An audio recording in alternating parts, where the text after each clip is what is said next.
Olá pessoal, aqui é o professor Rodrigo novamente, na disciplina de estruturas de dados, e nessa aula nós vamos estudar os algoritmos de ordenação. Mas primeiro, para que seja possível fazer uma comparação entre eles, vamos fazer uma pequena introdução a respeito da análise de complexidade de algoritmos.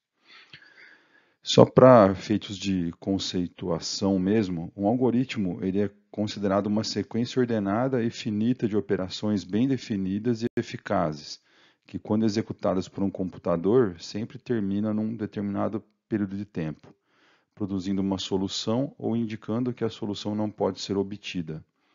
Ou seja, é um procedimento passo a passo para a obtenção de um fim. Existem alguns modos de especificação de um algoritmo. Pode ser especificado em linguagem natural, porém não é muito aconselhável por ser muito aberta e sujeita a interpretações.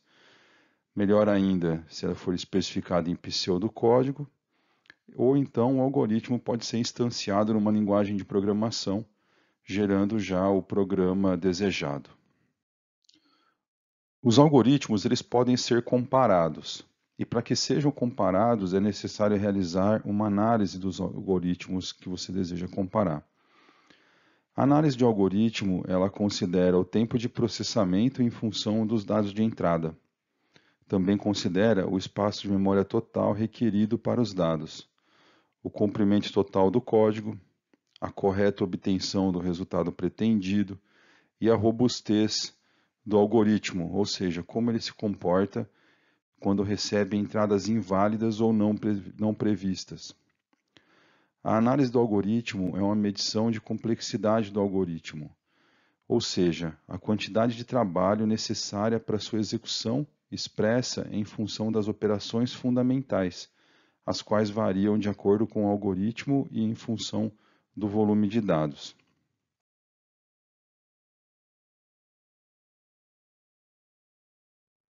Existem então dois tipos de complexidade. A palavra complexidade, eu acredito que ela não foi escolhida com tanto cuidado nessa hora, porque quando se fala da complexidade espacial, ele não quer dizer que vai ficar mais difícil ou complicado, tá? Apenas que um algoritmo necessita de um maior ou menor espaço em memória para executar.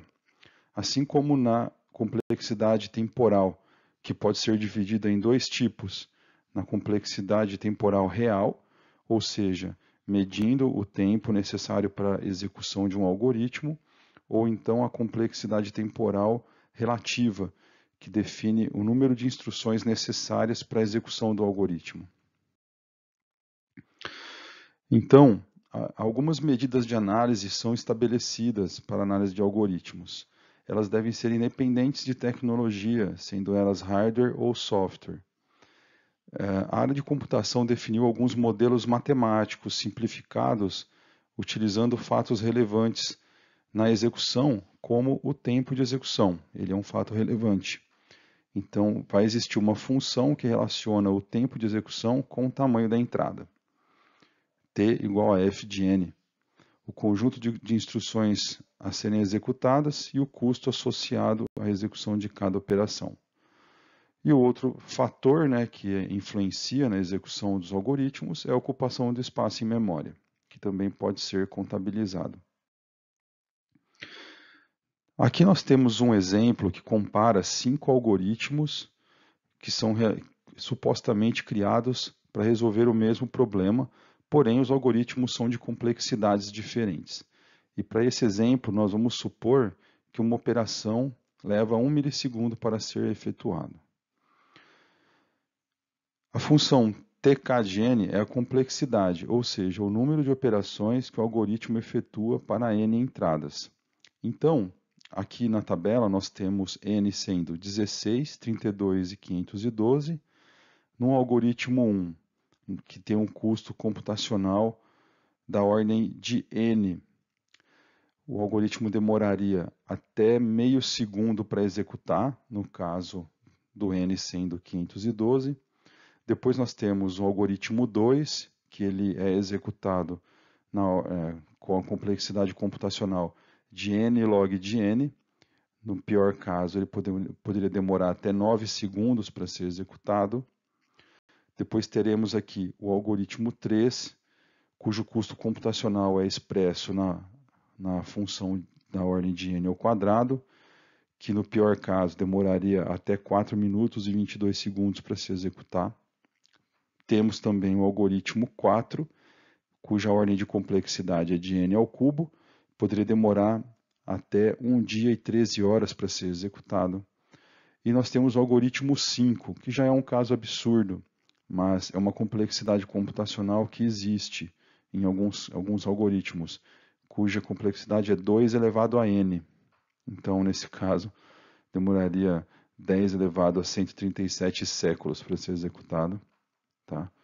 Então, apenas para ilustrar que para entradas, para a mesma entrada, dependendo da eficiência do algoritmo, você pode ter resultados bastante diferentes.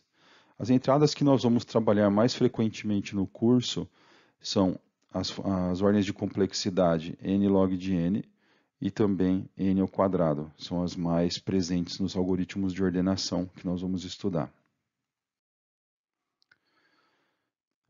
As operações que são realizadas pelos algoritmos são chamadas operações primitivas, como a atribuição de valor à variável, chamada de um método ou uma função, operações aritméticas, comparação entre dois números, acesso a um elemento de um vetor, seguir uma referência de um objeto, acessar um objeto, e o retorno de um método. Então, considerando o custo computacional expresso na forma da notação assintótica, foi criada a notação Big O, ou o grande O. Os algoritmos a serem comparados recebem uma classificação de acordo com essa notação, e ela caracteriza o comportamento assintótico, ou seja, de uma curva sendo exibida num gráfico de uma função, estabelecendo um limite superior quanto à taxa de crescimento da função em relação ao crescimento da entrada. Então, de acordo com a variação da quantidade de elementos que aquele algoritmo vai processar. Ele permite ignorar fatores constantes e termos de menor ordem, que geralmente têm uma influência menor, centrando nos componentes que mais afetam o crescimento do custo computacional de uma função. Então, as terminologias mais conhecidas e mais comuns da notação Big O, ou a notação assintótica, são as seguintes. Nós temos a notação, o custo computacional logarítmico, nós temos, que seria da ordem de log de n, nós temos o custo computacional linear, da ordem de n, custo computacional quadrático, da ordem de n ao quadrado, o custo computacional polinomial, da ordem de n elevado a k, e o custo exponencial da ordem de a elevado a n. Existe uma diferença a ser notada no custo polinomial em relação ao custo exponencial, exatamente porque, no caso do custo polinomial, o n ele é o valor a ser elevado à potência, por exemplo, n ao cubo, n à quarta, enquanto que no exponencial o n é o expoente, então o a é uma constante. Nesse caso da exponencial, o custo computacional é altíssimo, então isso vale ser destacado aqui. Para fins de ilustração, nós temos aqui alguns gráficos, já que a notação assintótica implica na exibição dos resultados graficamente. Então, começamos aqui embaixo com a ordem constante, que é da ordem de 1. Então, sempre que, não importa a quantidade de entradas, o algoritmo sempre retorna uma quantidade fixa de passos. Depois, nós temos a ordem logarítmica, que também seria uma das mais desejadas no algoritmo. Ele fica nessa curva logo acima da ordem fixa. Depois nós temos a ordem linear, que seria n, que o custo computacional do algoritmo ele cresce na mesma ordem da quantidade de elementos. E aqui nós temos n log de n, que seria próximo custo computacional, também bastante desejável, nos algoritmos que nós vamos estudar.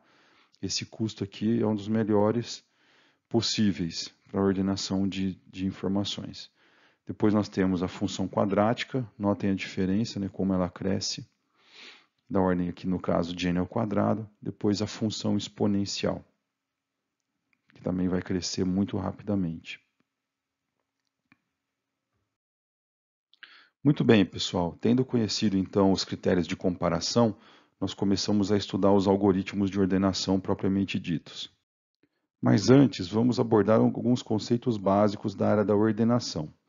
Primeiro, ordenar é o processo de rearranjar um conjunto de objetos em uma ordem ascendente ou descendente.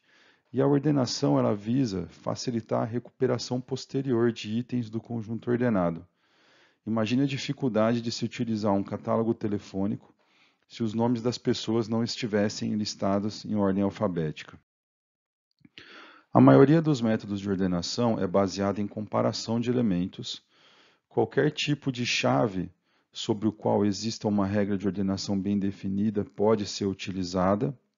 O conceito de chave é importante, pois na maioria dos casos, em aplicações práticas, os elementos a serem ordenados são informações com vários campos, como, por exemplo, cadastro de um cliente. Então, é necessário que se escolha uma chave para que seja feita a ordenação, como, por exemplo, o nome ou o CPF, por exemplo.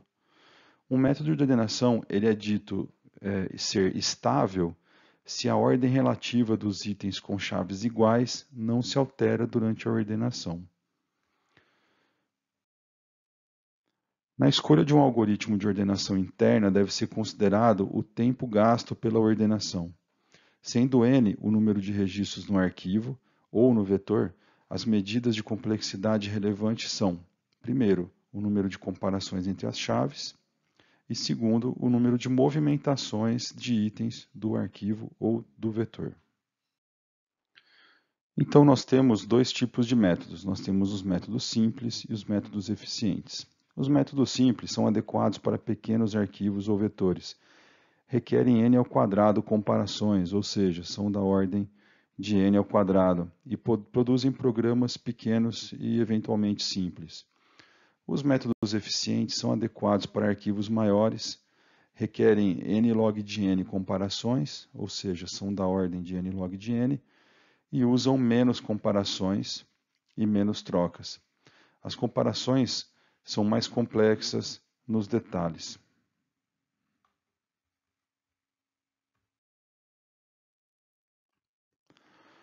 Mas antes de ver o primeiro algoritmo, vamos pensar no algoritmo ideal. O algoritmo de ordenação ideal ele possui as propriedades abaixo. Primeiro, a estabilidade, ou seja, variações no tempo de execução dependem do tamanho do conjunto de dados sendo ordenado. Então, quanto menor a quantidade de elementos a ser ordenado, mais rápido o algoritmo, quanto maior a quantidade, mais lento. Segundo, ele opera no próprio conjunto, ele não precisa duplicar os dados. Então, isso é bastante interessante, pois em muitos dispositivos computacionais você pode não ter espaço em memória suficiente para duplicar os dados para serem ordenados. Terceiro, o algoritmo ele precisa ser adaptativo. À medida que os dados estejam mais ordenados ou menos ordenados ou inversamente ordenados, o custo computacional varia. Então é esperado que o algoritmo desempenhe bem mais rápido caso os dados estejam mais próximos da ordenação total. Então, o algoritmo ideal também ele tem um custo computacional da ordem de n log de n. Nós consideramos n log de n comparações e log de n trocas. Bom, pessoal, então nós vamos aos métodos. A bibliografia menciona 7 métodos, porém, nesse curso estudaremos 4. Nesse slide, nós temos os métodos simples. Temos um método de classificação por trocas, que também é chamado de método da bolha ou bubble sort. Temos o método de classificação por inserção, que seria o método de inserção direta, ou então o método de incrementos decrescentes. Na bibliografia, esses métodos podem ser encontrados como insertion sort e shell sort, respectivamente. Temos um método de classificação por seleção, chamado método da seleção direta ou o selection sort. Já nos métodos eficientes, nós temos 3 métodos que são estudados. O método de classificação por intercalação, também conhecido como método da intercalação simples ou merge sort. Temos o método de classificação por troca, ou seja, método de partição e troca chamado quick sort. Temos a classificação por seleção, nos métodos eficientes também, o método da seleção em árvores, chamado de heap sort. A escolha do algoritmo de ordenação ela é um aspecto bastante interessante, pois não existe um algoritmo que seja o melhor para todas as situações. Então, são analisadas algumas situações mais comuns dentro dos dados a serem ordenados. Existe, na primeira situação, os dados apenas desordenados, sem um padrão, chamado de random. Existem os dados quase ordenados, chamados de nearly sorted. Existem os dados ordenados inversamente, ou então também chamados de reversed. E existem os dados com poucos valores distintos, também chamados de few unique. E na aula de hoje, nós estudaremos os métodos bubble sort, shell sort, quick sort e o heap sort. Para os demais métodos, eu deixei algumas observações ou links no conteúdo do Saiba Mais. Então, demos início à classificação por trocas ou bubble sort. O bubble sort, ou classificação por trocas, consiste na comparação de chaves em pares, de forma que troque os elementos correspondentes se estiverem fora de ordem. E nesse método, o princípio principal de classificação é aplicado a todos os pares consecutivos de chaves não ordenados. E quando não restarem pares não ordenados, o vetor estará classificado. No bubble sort, cada passo, o elemento é comparado com seu sucessor. Se o elemento estiver fora de ordem, a troca é realizada e realizam-se tantos passos quanto forem necessários até que não ocorram mais trocas. Então aqui nós temos um primeiro exemplo de como que o bubble sort funciona. Aí nós temos um vetor inicial, o 28, 26, 30, 24 e 25. Na primeira varredura, é percebido que o 28 e o 26 estão com posições trocadas, então é feita a troca. Depois compara-se o 28 com o 30 e verifica-se que está correto, então não troca. Depois o 30 com o 24 faz a troca. Depois o 30 com o 25 é feita a troca. E por fim, o 30 assume a posição correta no vetor, que é no final do vetor. E esse é o fim da primeira varredura. Então, o processo de comparação dos n-1 pares de chaves é chamado de varredura ou iteração. Cada varredura sempre irá posicionar a chave de maior valor em sua posição correta definitiva, ou seja, no final do vetor. E a cada nova varredura, podemos desconsiderar a última posição que foi colocada no vetor. Voltamos ao nosso exemplo. Então, o nosso vetor agora possui o valor 30 na última posição. Então, nós vamos para a segunda varredura. Então, nós temos o 26 com o 28, não troca.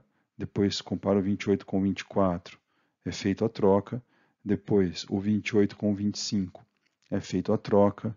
Por fim, o 28 vai se localizar na posição correta, que é antes do número 30. Na terceira varredura, nós vamos ter o 26 comparado com o 24, é feita a troca. O 26 com o 25 é feita a troca. E por fim, nós vamos ter o vetor ordenado com os elementos 24, 25, 26, 28 e 30 já ordenados. Aqui nós temos o algoritmo. Nota-se nesse algoritmo a presença de 2 laços de repetição. Então aqui nós temos um laço enquanto troca igual verdadeiro faça. E temos um outro laço interno, que seria um laço for ou um para. Então, para ir de 0 até o fim faça, né? Então, a presença desses dois laços de repetição justificam a ordem de complexidade desse algoritmo, que é da ordem de n ao quadrado. Vamos fazer uma pequena análise a respeito desse método de ordenação. O melhor caso dele é quando o vetor já está ordenado, e no final da primeira varredura, o algoritmo verifica que nenhuma troca foi realizada e, portanto, o vetor se encontra ordenado. Essa primeira e única varredura necessita de n-1 comparações, ou seja, ele é bastante rápido se o vetor estiver ordenado, o que não é grande novidade. No pior caso, seria o vetor inversamente ordenado. A cada varredura, um elemento do vetor será posicionado no seu local definitivo. O total de comparações necessárias para a ordenação do vetor nesse caso será a soma da seguinte progressão aritmética. Como nesse curso não temos a intenção de entrar profundamente na análise matemática dos métodos, fica aqui apenas para conhecimento geral. No caso médio, o desempenho desse algoritmo será da ordem de n ao quadrado mais n menos 2 dividido por 4. Porém, na notação Big O, ou na notação grande O, é considerado apenas o elemento de maior ordem, ou seja, o elemento n ao quadrado, pois ele vai ditar o crescimento dessa função quando o n começar a crescer. Então, o desempenho médio desse algoritmo é considerado da ordem de n ao quadrado, e esse método não é indicado para vetores com muitos elementos. Nosso próximo método é a classificação por inserção, ou o shell sort. O método shell sort foi proposto por Shell, sobrenome do autor, em 1959. Esse método ele é uma extensão do algoritmo de ordenação por inserção direta, que consiste em realizar trocas de registros distantes uns dos outros. No método, os itens eles são separados por H posições, ou seja, eles são rearranjados de forma que todo Hésimo item leva a uma sequência ordenada. Tal sequência é dita estar H ordenada. Então, o método ele divide a entrada em subconjuntos de elementos de distância H e aplica a inserção simples a cada um, sendo que H é reduzido sucessivamente. E a cada nova iteração, o vetor original está mais ordenado. O algoritmo. Os índices H são os incrementos que são adicionados a cada posição do vetor para se ter o próximo elemento do subconjunto. A cada iteração, H decresce. O processo é repetido até que o último incremento deve ser sempre 1. Fica mais fácil olhando para um exemplo. Imagine que o vetor inicial seja esse. Como vocês podem verificar, ele está desordenado. E o tamanho desse vetor é 8. Na primeira etapa, definimos o H como sendo 4. Então, é feita uma comparação entre o 25 e o 12. É verificado que a distância entre 25 e 12 é 4. Então, é feita a verificação entre eles dois e procede-se com a troca. O 12 ocupa o lugar do 25 e vice-versa. Na segunda etapa, ocorre a verificação dos elementos 57 e 92. Notem que eles também estão distanciados por um H igual a 4, ou seja, 4 posições. É verificado que não há necessidade de troca entre o 57 e 92. Na terceira etapa, é comparado o 48 com o 86, e também verifica-se que não é necessário trocar. Na quarta etapa, compara-se o 37 com o 33 e verifica-se a necessidade da troca. Então, essa etapa está completa, com H igual a 4. O próximo passo é fazer o H igual a 1, como nós vamos ver no algoritmo sobre a determinação desse H. Então, com H igual a 1, ele procede e ordena esse vetor utilizando o método de inserção direta. O método de inserção direta, ele considera que o primeiro elemento já está ordenado e ele prossegue para o segundo elemento e coloca ele na posição correta, deixando esses dois elementos já ordenados. Depois ele vai para o 48 e coloca entre o 12 e o 57. Depois ele vai para o 33 e coloca entre o 12 e o 48 e assim por diante. Então vai aumentando o tamanho do vetor ordenado, inserindo os elementos na posição que eles deveriam estar.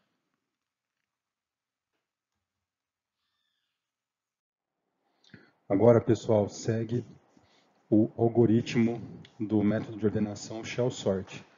Ele tem duas seções distintas a princípio. A primeira seção, que começa no H recebe 1 e no primeiro fim faça, ele serve para definir o tamanho do H. Tá?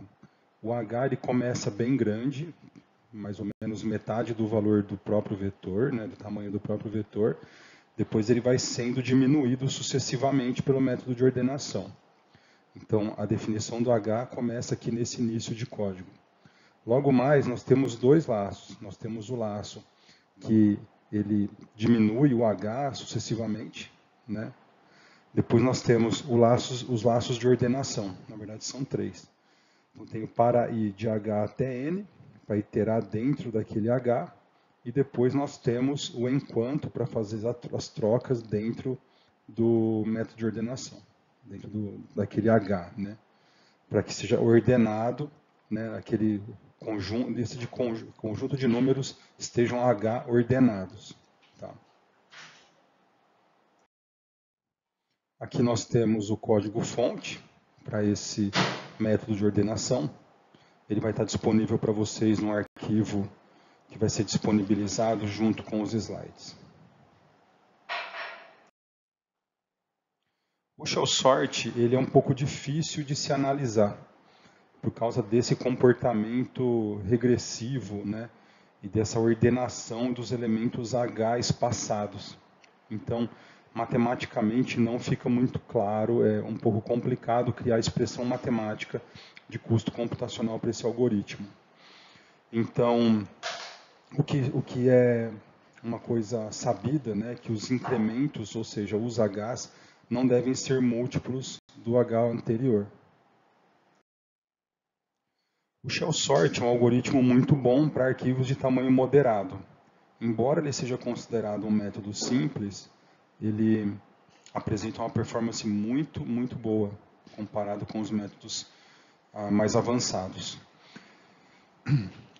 Uma das desvantagens do Shell Sort é que o tempo de execução do algoritmo ele é sensível à ordem inicial do arquivo, né? Mas, a princípio, acredito que isso possa ser uma característica da maioria dos métodos, principalmente os métodos simples. E esse método ele não é estável, ou seja, se você tiver cópias da mesma chave, várias duplicidades, né? Vários valores com a mesma chave, não é certeza que eles vão permanecer na mesma ordem entre si, que a primeira ocorrência vai ficar no primeiro lugar, depois a segunda ocorrência vai ser colocado logo à direita da primeira ocorrência e assim sucessivamente. Isso pode não ocorrer. Agora a gente vai falar sobre a classificação por troca, também chamada de Quicksort. O Quicksort foi proposto por Hoare em 1960 e publicado em 1962. Ele é um algoritmo conhecido por ser um dos mais rápidos, né, para ordenação interna de vetores. Provavelmente acaba sendo um dos mais utilizados também por conta disso.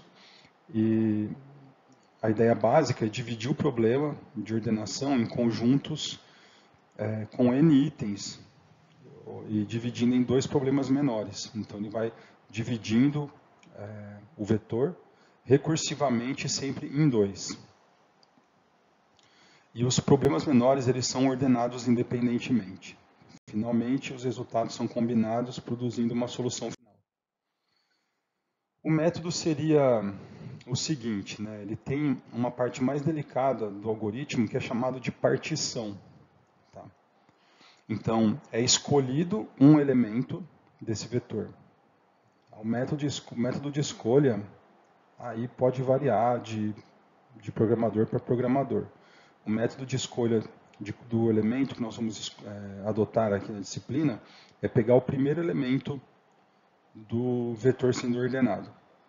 Então, você toma esse elemento e aí o seu método de partição ele deve posicionar esse elemento no vetor que está sendo ordenado de forma que todos os elementos à esquerda dele sejam menores do que ele e todos os elementos à direita dele sejam maiores do que ele. Tá? Então, essa é a regra de partição. E como ficaria bastante complicado exibir esse funcionamento no PowerPoint aqui, eu vou disponibilizar um vídeo demonstrativo no Saiba Mais para mostrar os passos da execução desse algoritmo. Então, basicamente, né, o algoritmo faz o que foi falado no método no slide anterior, que ele escolhe arbitrariamente um pivô x, percorre esse vetor a partir da esquerda até o x, depois percorre o vetor a partir da direita até que o valor na posição seja menor que x e troca. Ele vai fazendo as trocas dos valores menores e maiores do que o pivô, de forma que o pivô seja posicionado na sua posição correta e que a direita dele só tenha valores maiores e a esquerda somente valores menores. E continua fazendo essas trocas até que os apontadores I e J se cruzem. Após a partição, é determinada o lugar daquele pivô. Então, aquele pivô já não muda mais de lugar. E aí é feita uma chamada recursiva para os dois trechos do vetor que precisam ainda ser ordenados. Então, o pivô foi posicionado, daí eu chamo o quicksort recursivamente para a parte esquerda desse pivô e chamo o quicksort para a parte direita do pivô, de forma recursiva. Então aqui está o algoritmo chamado quicksort. Vocês vão reparar que ele é relativamente simples, né? Ele não tem muito código. Tá? Basicamente, ele vai chamar o algoritmo de partição, né? Para dividir, para colocar um pivô na posição correta e retornar a posição que esse pivô ficou. Né? Então a posição do pivô vai ficar em auxiliar. Depois ele chama o quicksort, né, faz uma chamada recursiva, ele se chama novamente, informando o início e o início do vetor e a posição do pivô menos 1, e depois a posição do pivô mais 1 e o final do vetor. Aí ele incrementa a parte esquerda do vetor, decrementa a parte direita e volta a procurar elementos que estão em posições erradas. Tendo feito isso, ele coloca o pivô no local dele e retorna à posição onde o pivô foi colocado. Pessoal, esse é o código do algoritmo de partição do quicksort. Então, como vocês podem ver, ele fica mais compacto do que o algoritmo em si, porque nós definimos várias variáveis na mesma linha que a linguagem C permite. Aqui embaixo nós temos o while enquanto for verdadeiro, né? Vai ficar fazendo o loop aqui até que ele seja terminado através desse break aqui.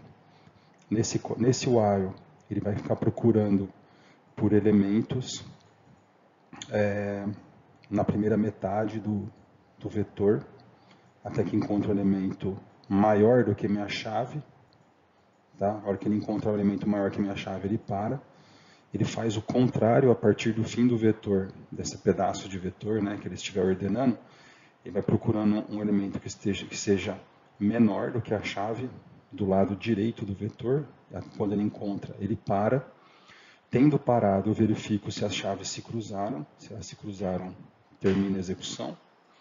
Aqui eu faço a troca. Nessa linha aqui, tem essas três atribuições, é feita a troca, né, das variáveis de posição. Eu incremento para metade do lado esquerdo e decremento para metade do lado direito e continuo o procedimento. Tá? Continua esse procedimento aqui, while 1 aqui. Quando ele terminar que os índices se cruzarem, quer dizer que ele já fez toda a correção daquele vetor, né? De forma que o pivô fique no meio, elementos à esquerda do pivô são menores, elementos à direita do pivô são maiores. Tendo feito isso, ele coloca o pivô no seu lugar, né? Faz a troca do elemento que era o pivô com o pivô real e retorna à posição onde o pivô foi posicionado.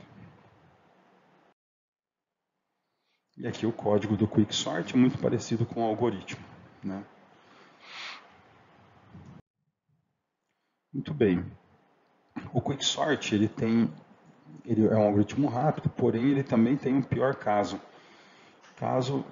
O pior caso ocorre quando sistematicamente o pivô é escolhido como sendo um dos extremos de um arquivo ou de um vetor já ordenado. Então, se sucessivamente o pivô vai sendo escolhido e colocado sempre como último ou como primeiro elemento, então o Quicksort pode ter um custo computacional alto, da ordem aí de n ao quadrado, se assemelhando aos algoritmos como o algoritmo bolha, por exemplo. Mas isso é bastante difícil acontecer, principalmente se os dados estiverem ordenados de forma randômica, né? Estiverem totalmente desordenados. Por isso que o Quicksort ele não é muito eficiente, né? Assim, ele pode não ser muito eficiente para conjuntos de dados que estão ordenados inversamente. Se você espera que aconteça com frequência no seu problema reordenar informações, né, de forma inversa, você tem que sempre estar revendo a sua estratégia de escolha de pivô, tá? Que pode ter uma performance ruim. O Quicksort, no melhor caso, ele é da ordem de n log de n. Aqui nós temos a publicação de Sedgwick e Flageolet, em 96, dizendo que é em torno desse custo computacional, né, de 1.386n log de n, menos 0.846n. Então, simplificando, as constantes são desprezadas. Tá? A subtração aqui desse item também, porque ele acaba sendo desprezível quando a quantidade de dados é muito grande aqui, porque aqui tem uma multiplicação e aqui tem uma subtração. Então, de maneira geral, Quicksort ele é da ordem de n log de n. Vantagem que o Quicksort é um algoritmo bastante eficiente. Ele necessita apenas de uma pequena pilha como memória auxiliar. Essa pequena pilha ela é a pilha de chamada recursiva do Quicksort se chamando duas vezes. Então, quando uma função ela se chama, as informações da chamada ficam na pilha do processo. Então, essa aqui seria a memória auxiliar necessária, que é realmente muito baixa, se comparar com o tamanho do vetor, né, que geralmente é ordenado. O Quicksort ele tem um pior caso, que é da ordem de n ao quadrado comparações, e ele é um método que não é estável. Então, ele pode inverter elementos com chaves que têm o mesmo valor no vetor resposta, né, no vetor final. O nosso próximo método é o método heap-sort. Eu gosto particularmente desse método, é um método bastante interessante. Ele foi criado em 1964 por John Williams. Ele tem uma complexidade da ordem de n log de n no pior e médio caso. Então, mesmo que os dados estejam desfavoráveis para essa ordenação, ele acaba não demorando tanto, né, quanto no pior caso do Quicksort, por exemplo. Porém, se o Quicksort for ajustado de acordo com os dados, ele pode ficar mais rápido do que o heap-sort. Então, o heap-sort acaba sendo mais rápido no pior caso do que o Quicksort, que é bem difícil acontecer também, o pior caso do Quicksort, e ele necessita de menos memória para executar. Tá? O Quicksort ele precisa de um vetor, né, de um vetor de dados da ordem de log de n para guardar as estruturas, enquanto que o heap-sort não precisa de nenhum vetor auxiliar. Esses dados da ordem de n log de n aqui para guardar as estruturas são armazenados na pilha do processo. O heap-sort é utilizado por sistemas operacionais, tá? fila de processos, por exemplo, você vai ver o heap sort sendo utilizado. Métodos numéricos iterativos, que geralmente o pessoal estuda em cálculo numérico, né, em cursos de engenharia e matemática, em que você precisa sucessivamente identificar o menor valor ou maior valor, o heap sort é bastante apropriado. E no sistema operacional ainda, em sistemas de gerência de memória, em algoritmos de substituição de página menos utilizada, o heap sort também pode ser utilizado. O heap sort ele utiliza uma abordagem proposta pelo selection sort. O selection sort ele pesquisa entre os n elementos que o precede e todos os outros n-1 elementos. Para ordenar em ordem ascendente, o heap sort põe o maior elemento no final do vetor e o segundo maior antes dele.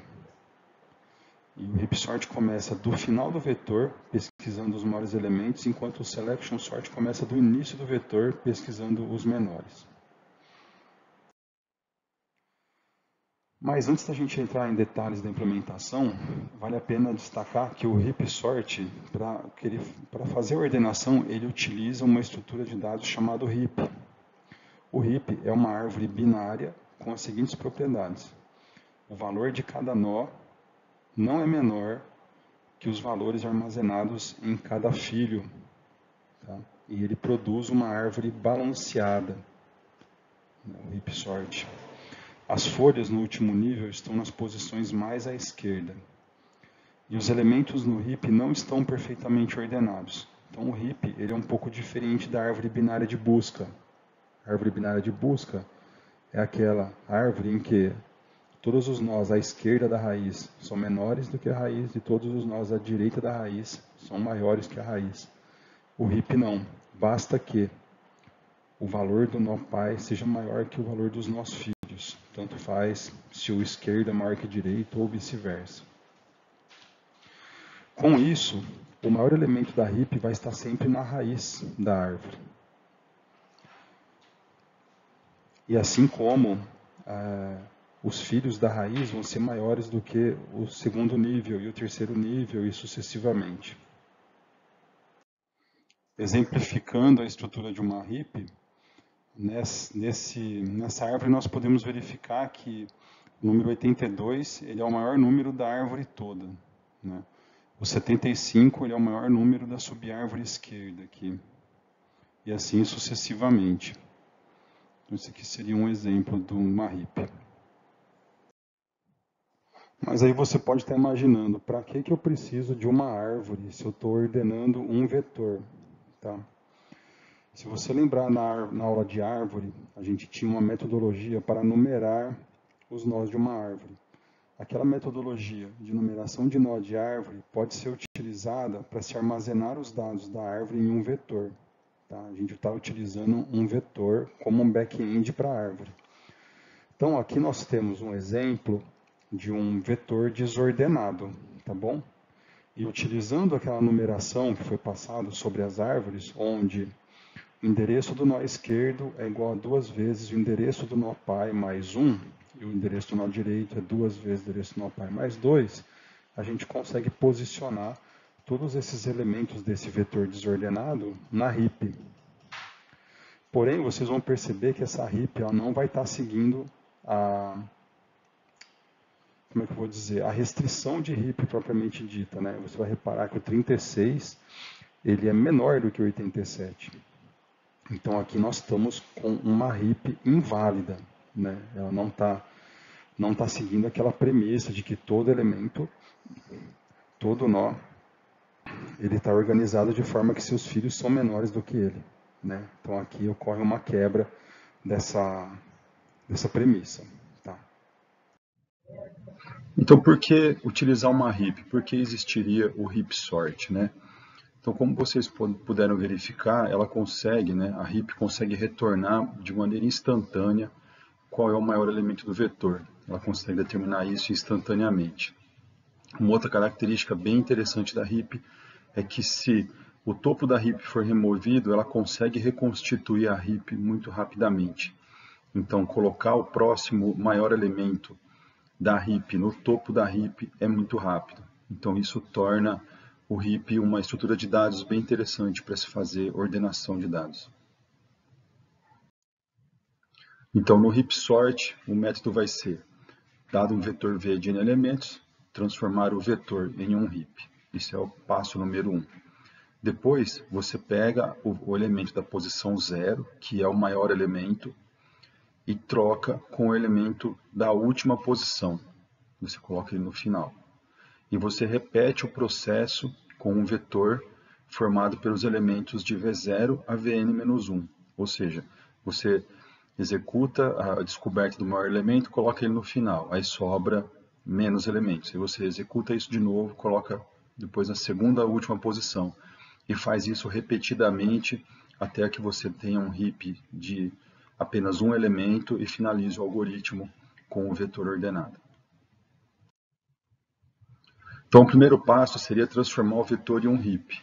Então, para isso, você precisa fazer com que o vetor ele represente uma árvore. A representação de árvores em um vetor é feita através daquela fórmula que foi apresentada em aulas anteriores.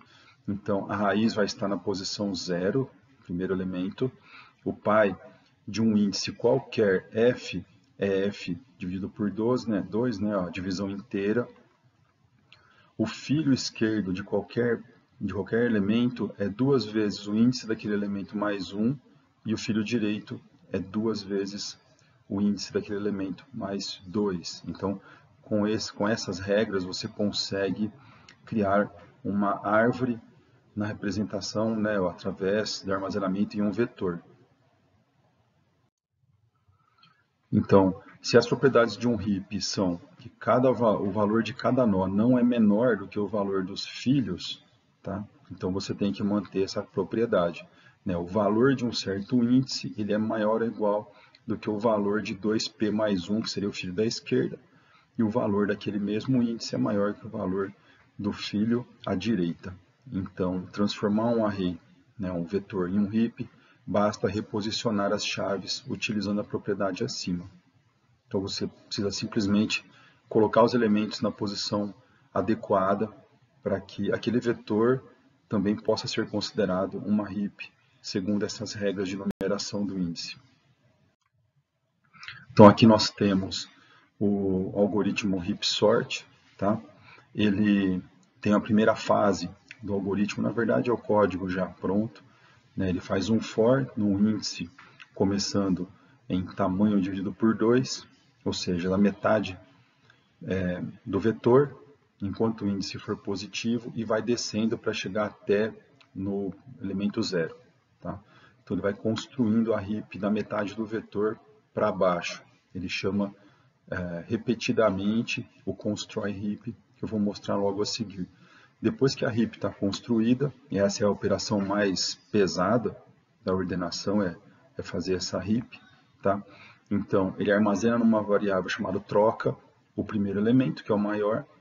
Aí, no lugar do maior elemento, que é o primeiro, ele coloca o último. Depois, no lugar do último, ele coloca o primeiro. E depois ele chama o constrói heap para reorganizar a heap, para que ele possa, na próxima iteração, fazer a mesma troca. Tá? Então, ele constrói a heap passando um vetor de tamanho menor ainda, tipo reduzido de 1, porque o maior elemento já está na última posição. Aqui nós temos o constrói heap. Não vou ficar entrando em todos os detalhes desse algoritmo, tá bom, pessoal? Ele tem aqui a sua própria lógica, para se criar a heap como é aquela forma que nós conhecemos. Agora vamos fazer uma análise do algoritmo como um todo. O procedimento constrói heap ele gasta cerca de log n operações, no pior caso, o que é aceitável, não é uma performance ruim. O algoritmo heap sort ele executa esse constrói heap n vezes. Tá?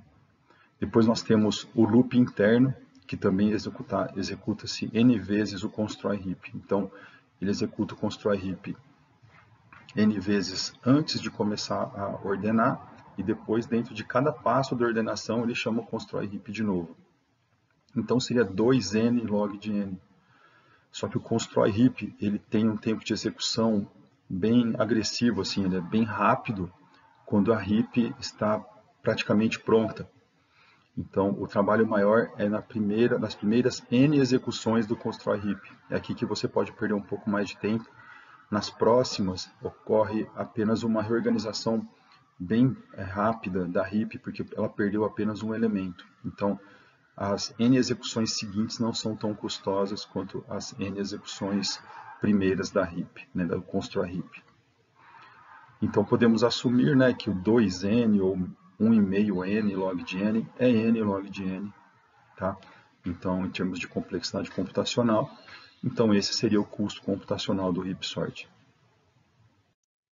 Aqui nós temos como vantagens do heap sort é que ele mantém esse custo computacional bastante constante nas ordenações, diferente de outros algoritmos como o quicksort, que ele é dependente da ordem inicial da entrada, né? O heap sort não sofre essa variação, né? Ele não depende dos dados estar mais ou menos ordenados para manter o seu comportamento em relação à performance. O algoritmo não precisa de nenhuma memória auxiliar, então é um algoritmo realmente adequado, enquanto o quicksort, que seria um dos seus competidores mais próximos, precisa de memória auxiliar, né? Nem que sejam as variáveis que ficam na pilha de chamada, né? Que no caso do quicksort é o que acontece, mas ele precisa, tá? Algumas desvantagens, você tem a parte interna do algoritmo, né, acaba sendo mais complexa, que seria o constrói heap, e o heap sort não é estável. Isso significa que se você tiver elementos duplicados no vetor de entrada e eles estiverem numa certa ordem, essa ordem não obrigatoriamente vai ser mantida no resultado. Pode ser que elementos com valores iguais, com uma certa sequência, elas mudem essa sequência, o que acaba não sendo uma preocupação muito grande, mas vale a pena ser mencionado. O heap sort é recomendado para aplicações que não podem tolerar perda de performance, no caso desfavorável, e ele não é recomendado para arquivos com poucos registros, porque o tempo necessário para construir a heap, né, pode colocar ele em desvantagem em relação a outros algoritmos. Então, grande quantidade de dados é adequado para o heap sort. Aqui nós temos o teste de performance. Tá? Fizemos apenas uma tomada de performance aqui no caso. O ideal é no mínimo 10, descartando a pior e a melhor e fazer uma média. Tá? Então nós temos aqui a quantidade de elementos, né? 1 milhão de elementos, o maior número aleatório é 5.000. Então aqui temos o tempo do método bolha, bubble sort, 3.439,23 segundos. Temos o tempo do shell sort, muito rápido, né? Comparado com o método bolha, menos de 1 segundo. Depois nós temos o heap sort, acaba sendo mais rápido, ele é menos do que o shell sort e por último também ele toma menos tempo do que o próprio quicksort, né, que tem o nome rápido no próprio nome. Então ele toma no 0.304 segundos e o quicksort sendo o último 0.42 segundos.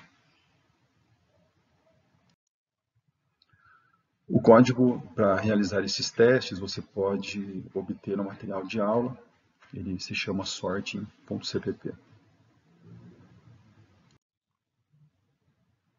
Aqui nós temos mostrando a alocação do núcleo lógico do processador do meu notebook durante a execução, né? Ele topa aqui em 100%, né? Está aqui em amarelo no gerenciador de tarefas do Windows, né? Na aba desempenho.